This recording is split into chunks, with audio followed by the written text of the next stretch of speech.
Hi friends, എല്ലാവർക്കും നമസ്കാരം. പുതിയ വീഡിയോയിലേക്ക് എല്ലാവർക്കും സ്വാഗതം. അപ്പോൾ നമ്മുടെ രണ്ട് തെന്നിന്ത്യൻ സൂപ്പർ സ്റ്റാർ നമ്മുടെ കോളിവുഡിലെ വികാരമായി മാറിയ രണ്ട് പേർ, സ്വകാര്യ അഹങ്കാരമായി മാറിയ രണ്ട് പേർ, നമ്മുടെ വിജയ്, ഇളയ ദളപതി വിജയ്, നമ്മുടെ സൂര്യ.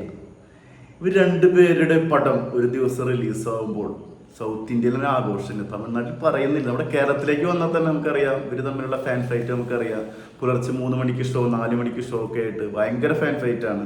പക്ഷെ രണ്ടുപേരും നല്ല ഫാൻസുള്ള സ്ഥലമാണ് ഓൾ കേരള. കുറച്ചധികം ഫാൻസ് എനിക്ക് തോന്നുന്നു വിജയനായിരിക്കും തോന്നുന്നു. സൂര്യയെക്കാളും കുറച്ച് ഫാൻസ് കൂടുതൽ വിജയനായിരിക്കും തോന്നുന്നു. പക്ഷെ പെർഫോമൻസ് ബേസിൽ ഡിഫറൻസ് ക്യാരക്ടർ ചെയ്യുന്നതിലെന്നും ഞെട്ടിപ്പിച്ച് കളഞ്ഞൊരു നടനാണ് നമ്മുടെ സൂര്യ. യാതൊരു സംശയമില്ല. പക്ഷെ വിജയ് എന്നൊരു പടത്തിന് എന്താണെന്ന് വെച്ചാൽ വിജയ് ഫാനാണ്, ഒപ്പം തന്നെ സൂര്യ ഫാനാണെങ്കിൽ കുറച്ചിഷ്ടം അധികം സൂര്യോടാണ്. കാരണം എന്താ വെച്ചാൽ ആൾ സെലക്ട് ചെയ്യുന്ന ക്യാരക്ടർ, അതിന് വേണ്ടി എടുക്കുന്ന എഫേർട്ട് കാര്യങ്ങളൊക്കെയാണ്. വിജയ് പടങ്ങൾ കണ്ടറിയാം നമുക്ക്. ഓൾമോസ്റ്റ് ഒക്കെ ചെറിയ ചെറിയ മാറ്റങ്ങളൊക്കെ വരുത്തി ചെയ്യുന്ന ഇയാൾ എങ്ങനെ വേണമെങ്കിൽ ക്യാരക്ടറിന് വേണ്ടിയിട്ട് അതിനുവേണ്ടി ആ രീതിയിൽ ഇൻവോൾവ് ചെയ്യുന്ന ഒരു വ്യക്തിയാണ്. അപ്പോൾ അതുകൊണ്ട് ഉള്ളൊരു ഇഷ്ടമാണ്. എനിവേ വിജയിന്റെ നിലപാടും കാര്യങ്ങളെ കുറിച്ച് നമ്മൾ വീഡിയോ ചെയ്തിട്ടുണ്ട്. ഹാറ്റ് ഓഫ് വിജയ്, രക്ഷയില്ല, അത് വേറെ ലെവലാണ്. അപ്പോൾ 2011 അല്ലേ? യെസ്, 2011 ശേഷം 13 വർഷങ്ങൾക്ക് ശേഷമാണ് ഇവർ തമ്മിലൊരു പടം ഒരേ ദിവസം റിലീസ് വരുന്നത്. 2011 വന്ന പടം എന്ന് വെച്ച് കഴിഞ്ഞാൽ 13 വർഷം മുമ്പ് വന്ന പടം വിജയിന്റെ വേലായുധം എന്നൊരു മൂവിയായിരുന്നു. മോഹൻരാജ് സംവിധാനം ചെയ്തൊരു പടമായിരുന്നു. ഏകദേശം 60 കോടി രൂപയോളം ബോക്സ് ഓഫീസിൽ നിന്ന് കളക്ട് ചെയ്തിട്ടുണ്ട് കേട്ടോ. അന്ന് 2011 ഏകദേശം IMDb ഒക്കെ ഒരു 6.1 റേറ്റിംഗ് ഒക്കെ കൊടുത്തുള്ളൊരു പടമായിരുന്നു. സൂര്യയുടെ വന്നൊരു പടം ആയിരുന്നു ഏഴാം അറിവ്, മുരുകദാസ് സംവിധാനം ചെയ്ത ഏഴാം അറിവ്. അത് ഏകദേശം 90 ബില്യൺ ടു 1 റേഞ്ച്, 1 കോടി രൂപയോളം 100 കോടി രൂപയോളം കളക്ട് ചെയ്തിട്ടുണ്ടെന്നാണ് IMDb പറയുന്നത്. 6.6 ആയിരുന്നു റേറ്റിംഗ് കൊടുത്തിട്ടുള്ളത് IMDb, മറ്റേ 6.1 ആയിരുന്നു. ശരി, വേലായുധം എന്ന് വെച്ച് കഴിഞ്ഞാൽ രക്ഷകൻ റോള്. വേലായുധം എനിക്ക് എപ്പോഴും ഓർമ്മയുണ്ടായില്ല. ഭയങ്കര എനിക്ക് പേഴ്സണലി ഇഷ്ടപ്പെട്ട പടമാട്ടത്. കാരണം വിജയ് പടങ്ങൾ നമ്മൾ കാണാൻ പ്രതീക്ഷിക്കുന്ന ഏറ്റവും സെറ്റ് സാധനങ്ങൾ അതിലുണ്ട്. പാട്ടുകളുണ്ട്, പെർഫോമൻസുകളുണ്ട്, എല്ലാം, ഡാൻസ് ഉണ്ട്, അത്യാവശ്യം പാസ് ഉണ്ട്, ചെന്നൈ പോണത് അവർക്ക് ആയിട്ട് കുറേ കാര്യങ്ങളൊക്കെ കണക്റ്റഡ് ആയിട്ടുണ്ട്. രക്ഷകനാവുന്ന കുറേ ഈ മൂമെന്റ്സുകളൊക്കെ ഭയങ്കര കണക്ട് ആയിട്ട് എനിക്ക് പേഴ്സണലി ഇഷ്ടപ്പെട്ട പടമാണ്. പടം വിജയാൻ ഞാൻ തോന്നുന്നു. കാരണം 60 കോടി എന്നൊക്കെ പറഞ്ഞു കഴിഞ്ഞാൽ 2011 അത് നല്ല വിജയിച്ചുള്ള പടം തന്നെയായിരിക്കണം, യാതൊരു സംശയം വേണ്ട. ഏഴാറിനെ കുറിച്ച് പറയുകയാണെന്നുണ്ടെങ്കിൽ അന്ന് വരെ തമിഴ് സിനിമ കാണാത്ത രീതിയിലുള്ള ഒരു അറ്റംപ്റ്റ് തന്നെയായിരുന്നു. അത് ഡിഫറെൻ്റ് ആയിട്ട് ചെയ്തിട്ടുണ്ട്. അതിന് വേണ്ടിയിട്ട് സൂര്യ എടുത്ത എഫേർട്ട്, ടീം വർക്ക്, അത് കാണിക്കുന്ന രീതികൾ, 3-4 ക്യാരക്ടറിൽ വരുന്നത്, ജനറേഷൻ ഗംഭീരമായിട്ട് ചെയ്തിട്ടുണ്ട്. അതിൽ മ്യൂസിക്, ഫൈറ്റ്, ഒരു രക്ഷയില്ലാത്ത ചെയ്തിട്ടുള്ള പടമാണ്. അപ്പം അന്ന് ചിലപ്പോൾ ഒരു പക്ഷേ കേരളത്തിൽ കൂടുതൽ കളക്ട് ചെയ്തിട്ടുണ്ടായിരിക്കും വേലായുധമായിരിക്കും. പക്ഷെ പടം ടോട്ടലി അതൊന്ന് ഏഴാം അറിവാണ്. കൂടുതൽ പബ്ലിസിറ്റി കിട്ടും. പബ്ലിസിറ്റി വന്നതും ബോക്സ് ഓഫീസിൽ എങ്ങനെയാണെന്ന് കറക്റ്റ് എനിക്കറിയില്ല. ഇതിൽ IMDb കണക്ക് ഞാൻ പറയുന്നത്. പക്ഷേ പേഴ്സണലി എനിക്ക് കൂടുതൽ കണക്ട് ആയിട്ടുള്ള പടം ഏഴാം അറിവാണ്. 2 പടം ഞാൻ എൻജോയ് ചെയ്ത് കണ്ട ഒരാളാണ്. അപ്പം അതിനുശേഷം 2024 എത്തുന്ന സമയത്ത് വിജയ് വേറെ ലെവലിലാണ്. ബോക്സ് ഓഫീസ് കിങ് ആണ് കോളിവുഡിൽ. ഇന്ന് വിജയനെ വെല്ല ഇന്ന് നമ്മുടെ രജനീകാന്തിന് പോലും, സൂപ്പർ സ്റ്റാർ രജനീകാന്തിന് പോലും പറ്റാത്ത അവസ്ഥയാണ്. പക്ഷേ അത്ര രീതിയിലാണ് ആളുടെ ബോക്സ് ഓഫീസ് കളക്ഷൻ കാര്യങ്ങളൊക്കെ കയറിക്കൊണ്ടിരിക്കുന്നത്. ഇപ്പോൾ സൂര്യ അറിയാം ഒരുപാട് പടങ്ങൾ OTTയിൽ പോയി, ഒരുപാട് പടങ്ങളുണ്ട്. ഒരുപാട് പടങ്ങൾ OTTയിൽ റിലീസാവാൻ വേണ്ടി വന്നിട്ട് കുറവാണ്. നല്ല നല്ല പടങ്ങളൊക്കെ കരിയറിൽ വെച്ചാൽ ലോകം അറിയപ്പെടുന്ന സിനിമകളായിരുന്നു. പക്ഷെ ഇപ്പോഴും അറിയാണ്ടല്ല, പക്ഷെ എന്നാലും വേറെ ലെവലിൽ കൊണ്ട് മൂവീസ് ആയിരുന്നു. അത്രയും ഡെഡിക്കേറ്റ് ചെയ്തിട്ടുള്ളൊരു നടനാണ് സൂര്യ. അപ്പോൾ സൂര്യയുടെ പടം വരുന്നത് ഏകദേശം 2024 ഡിസംബറിലാണ് കൺഫേം ആയി കഴിഞ്ഞു.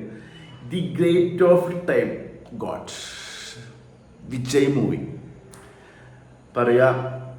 വെങ്കടപ്രഭു ആണ് അതിൻ്റെ സംവിധായകൻ വരുന്നത്. വിജയ് 1-2 അനൗൺസ്മെൻ്റ് ഒക്കെ നടത്തിയിരുന്നു. ഈ പടം 1-2 പടങ്ങൾ കഴിഞ്ഞാൽ ഞാൻ ഫിലിമിൽ നിന്ന് വിട പറയുകയാണ്, പൊളിറ്റിക്സിൽ ഇറങ്ങാന്നൊക്കെ പറഞ്ഞിട്ട് സ്റ്റേറ്റ്മെന്റ്സ് ഒക്കെ വന്നിരുന്നു. അപ്പോൾ അത് ചിലപ്പോൾ ആളുടെ ചെയ്യാൻ പോകുന്നതിൽ 1-2 പടങ്ങളിൽ ഒരു പടമായിരിക്കണം. വെങ്കടപ്രഭുവിനെ വെച്ച് ചെയ്യാൻ നമ്മുടെ തലസ്ഥാന നഗരിയെ തിരുവനന്തപുരത്ത് ഷൂട്ടിംഗ് ഉണ്ടായിരുന്നു. വിജയ് വന്ന് സംസാരിച്ചത് മലയാളത്തിൽ സംസാരിച്ചത്, അതിന് ആൾക്കാരെ തിരക്കൊക്കെ കണ്ടിട്ട് നമ്മൾ ശരിക്കും എക്സൈറ്റഡ് ആയിട്ടുണ്ട്. ഒരു തമിഴ് നടന് നമ്മുടെ മലയാളത്തിൽ കൊടുത്ത സ്വീകാര്യതയും എക്സ്പെക്ടേഷനൊക്കെ എന്താ സംഭവം എന്ന് വെച്ചാൽ ഇതാണ്. ആളുടെ നിലപാടുകൾ വിശ്വസിക്കുന്ന ഒരുപാട് ആളുണ്ട്. ആളുടെ ഹീറോയിസ് വിശ്വസിക്കുന്ന ഒരാളുണ്ട്. നല്ലൊരു വ്യക്തിത്വമാണ്. അതൊക്കെയാണ് ആളുടെ വിശ്വാസം. നമുക്കറിയാം ആൾക്കെതിരെ ഒരുപാട് പ്രോബ്ലംസ് ഉണ്ടായിട്ട് ഒരാശക്തമായി നേരിട്ടൊക്കെ. അപ്പോൾ അതാണ് വിജയ്. അപ്പോൾ വിജയിന്റെ പടം അതാണ്. സൂര്യയുടെ പടം എന്ന് വെച്ച് കഴിഞ്ഞാൽ തമിഴ്നാട്, ഇന്ത്യ, ലോകം കാത്തിരിക്കുന്ന മൂവി തന്നെ പറയുന്നുണ്ട്. എത്ര നാളായിട്ട്, എത്ര കാലയാൾ ചെങ്ങാതിരി പടം ചെയ്തിട്ട് കങ്കുവ, ശിവ സംവിധാനം ചെയ്ത കങ്കുവ, റൈറ്റർ ആദിനാരായണൻ. പടം ബിഗ് ബജറ്റ് പടമാണ്. 300 to 350 കോടി രൂപ ചിലവാക്കിയിട്ട് ഈ പടം വരുന്നത്. അത്രയും ബിഗ് ബജറ്റ് മൂവിയാണ്. ഒരു ദിവസം റിലീസിനെത്താണ്. അപ്പോൾ ഇതിൽ കങ്കുവിനെ കുറിച്ച് പറയുന്ന കാര്യം നമ്മളൊരു ട്രെയിലറും ടീസറൊക്കെ കണ്ടതിനെ കുറിച്ചുള്ള കാര്യങ്ങളൊക്കെ ഷെയർ ചെയ്തിരുന്നു. ഒരു ബിഗ് ബജറ്റ് മൂവിയാണ്, വലിയ ഇതിൽ പറയുന്ന മൂവിയാണ്, വലിയ ക്രൂ എല്ലാ വമ്പ സെറ്റപ്പിൽ ചെയ്തിട്ടുള്ളതാണ്. കാസ്റ്റിംഗ് ആയാലും ലൊക്കേഷൻസ് ആയാലും മ്യൂസിക് ആയാലും ഒക്കെ വലിയ ബഡ്ജറ്റിൽ ചെയ്തിട്ടുള്ള ഒരു മൂവിയാണ്. അത് വേറെ ലെവലിൽ തന്നെ അറിയപ്പെടാൻ പോകുന്നൊരു മൂവി തന്നെയാണ്, സംശയമൊന്നും വേണ്ട. സൂര്യയുടെ ലുക്ക് തന്നെ 2-3 ഗെറ്റപ്പിൽ വരുന്നുണ്ട്. അപ്പോൾ പിന്നെ വലിയ വില്ലൻ നമുക്കറിയാം, ബോബി ഡിയോളാണ്. പിന്നെ ദിശ പട്നാണ്, ജഗപതി ബാബു, വലിയൊരു താരനിര തന്നെ ഈ പടത്തിലുണ്ട്. അപ്പോൾ ഈ 2 പടം ഒരു ദിവസം റിലീസിനെത്തുന്ന സമയത്ത് ഇവിടെ ഒരു ബോക്സ് ഓഫീസ് യുദ്ധം തന്നെ നടക്കും. ഓൾമോസ്റ്റ് ഇപ്പോൾ ലാസ്റ്റ് വന്ന ലിയോ എന്നൊരു ഫിലിമൊക്കെ തൃശ്ശൂരൊക്കെ ഓൾമോസ്റ്റ് എല്ലാ തിയേറ്ററിലും ഈ പടം തന്നെയായിരുന്നു, എല്ലാം ഫുള്ളായിരുന്നു. അപ്പോൾ തിയേറ്ററുകളുടെ എണ്ണം 2 കൂട്ടർക്കും ഈക്വലായിട്ട് മാറുന്നൊരു പ്രത്യേകതയുണ്ട്. ഒരു പക്ഷേ കങ്കുവയ്ക്ക് കൂടുതൽ കിട്ടാം, അല്ലെങ്കിൽ വിജയ് പടം അങ്ങനെ കൂടുതൽ കിട്ടും. പക്ഷെ എന്തായാലും അഭിപ്രായം വന്നു കഴിഞ്ഞാൽ അറിയാം, നല്ല പടം എന്ന് പറഞ്ഞ ആൾക്കാർക്ക് ഒരു ദിവസം കഴിഞ്ഞ് 2ാമത്തെ ദിവസം മുതൽ റെസ്പോൺസ് മാറിക്കഴിഞ്ഞാൽ ആളുകൾ തള്ളിക്കയറ്റം തുടങ്ങും. പിന്നെ വിജയ്ക്ക് എന്ത് പറഞ്ഞാലും വിജയ് പടത്തിനൊരു ഫാൻസ് ഉണ്ട്. അത്ര നല്ല പടമായാലും പൊട്ട പടമായാലും ഫാൻസ് ഉണ്ട്. സൂര്യയ്ക്കും ഉണ്ട്, പക്ഷെ പക്ഷേ സൂര്യയേക്കാളും കൂടുതൽ വിജയനാണ്. അപ്പോൾ പോസിറ്റീവ് അഭിപ്രായം വന്നാൽ കേരള ബോക്സ് ഓഫീസ് ഒന്നുകൂടി കത്തിക്കും, അത് യാതൊരു സംശയമില്ല. നമ്മുടെ ഇൻഡസ്ട്രി കത്തിച്ചുകൊണ്ടിരിക്കുകയാണ്. തമിഴ്നാട്ടിൽ നിന്നൊക്കെ 60 കോടിയൊക്കെ സിമ്പിളായിട്ട് അടിച്ചു തുടങ്ങി. മഞ്ഞുമൽ വോയിസ് എപ്പോഴും കളിച്ചുകൊണ്ടിരിക്കുന്നു.